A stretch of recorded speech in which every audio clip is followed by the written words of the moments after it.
দর্শক, যত লার্নিং তত আর্নিং, এই কথা আমিও বুঝি, আপনিও বুঝেন। মানে যত শিখবেন তত বেশি ইনকাম করতে পারবেন। You can believe me. Specially আমার এই বাক্যটি হচ্ছে সম্মানিত আরব প্রবাসী ভাইদের জন্য। আপনি এটা প্রুভ করতে পারেন। আমাদের যুগ যুগ ধরে সম্মানিত আরব প্রবাসী ভাই যারা ছিলেন বা যারা আছেন, ওনাদেরও একই কথা। আপনি যত বেশি আরবিতে কথা বলতে পারবেন, যত বেশি শিখবেন, তত বেশি ইনকাম করতে পারবেন, তত বেশি আপনি বেতন বাড়বে, চাকরি পাবেন। দর্শক, ওয়েলকাম ব্যাক। আসসালামু আলাইকুম। আমি আপনাদের জন্য একটি স্পেশাল কোর্স ওপেন করেছি। আজকের কোর্স নতুনদের জন্য আরবি ভাষা ফুল কোর্স 5। সো সাবস্ক্রাইব করে আমার সাথে থাকবেন, স্পেশালি যারা নতুন বা ইন ফিউচারে যারা যাবেন। দর্শক, ওয়াক্ত ওয়াক্ত মানে কি? সময়। সা ঘন্টা বা ঘড়ি। ফি আছে, মাফি নেই। দাগিগা মিনিট। সানিয়া সেকেন্ড। রুবা শোয়া। নুস আদা। কাম সা কয়টা। বাদিন পরে। আলহিন এখন। বাদিন পরে। আলহিন মানে কি? এখন। আচ্ছা, ওয়াক্ত এখন। এখন আমি যে শব্দগুলো বলেছি, আমি ধরে নিলাম আমি বুঝতে পেরেছি, আপনি খুব ভালো করে মুখস্থ করেছেন। তো মুখস্থ হওয়ার পর কী করতে হবে? আচ্ছা, শব্দগুলো আবার বলতেছি। ওয়াক্ত সময়, সা ঘন্টা বা ঘড়ি, ফি আছে, মাফি নেই, দাগিগা মানে মিনিট, সানিয়া সেকেন্ড, রুবা শোয়া, নুস আদা, কামসা কয়টা, বাদিন পরে, আলহিন এখন। আবার বাদিন লিখেছি। ওকে, ফাইন।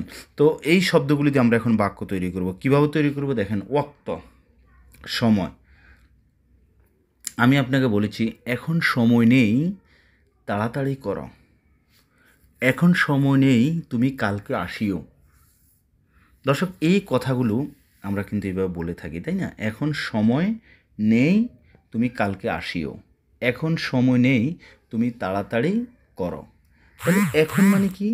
এখন মানে হচ্ছে আলহিন। ফি মানে আছে, মাফি মানে নেই।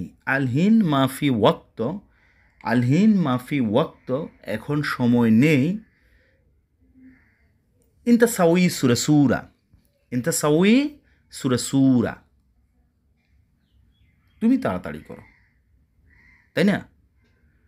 আলহিন ফি ওয়াক্ত, এখন সময় আছে। আবার যদি প্রশ্ন করি দেখেন, আলহিন ফি ওয়াক্ত। ওই যে প্রশ্ন করলে আমরা কি করব? কোনো কিছু ইনক্লুড করব না, আমরা কথার শেষে ধাক্কা দিব, তখনই সেটা প্রশ্নবোধক বাক্যে রূপান্তরিত হবে। আলহিন ফি ওয়াক্ত, এখন কি সময় আছে? লা। লা মানে না। লা না। আলহিন মাফি ওয়াক্ত, এখন সময় নেই। ইনতা সাউই সুরা। সাউই মানে হচ্ছে করা বা করো। সুরা মানে হচ্ছে তাড়াতাড়ি। ইনতা সাউই সুরা, তুমি তাড়াতাড়ি করো।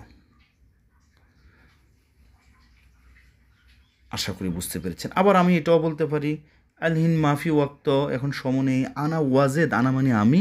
আনা ওয়াজেদ মশগুল, আমি অনেক বেশি ব্যস্ত। আনা ওয়াজেদ মশগুল, আমি অনেক বেশি ব্যস্ত, তুমি তাড়াতাড়ি করো।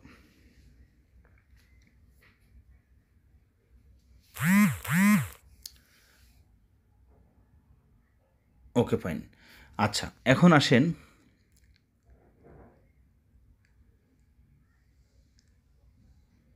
সা মানে কি লিখেছি? ঘন্টা বা ঘড়ি। সা মানে কি? ঘন্টা বা ঘড়ি। আচ্ছা, এখন আমি যদি আপনাকে বলি এখন কয়টা বাজে? আলহিন। আচ্ছা, আমি যে প্রথম যে শব্দটা দিয়ে বাক্য তৈরি করেছি, আশা করি আপনি খুব সহজে, খুব সুন্দরভাবে বুঝতে পেরেছেন। এবং অলসো আই হোপ যে বাকি যে শব্দগুলো আছে সে শব্দগুলো দিয়ে আপনারা সুন্দরভাবে বাক্য তৈরি করতে পারবেন। তারপর আমি আরেকটু বলতে চাচ্ছি, সা মানে কি? ঘন্টা বা ঘড়ি। তাহলে কাম সা, কয়টা বাজে? কাম সা না ইজি, কয়টার সময় আমি আসবো বা কয়টা আমি আসবো। ইজি মানে আসা, আনা মানে আমি।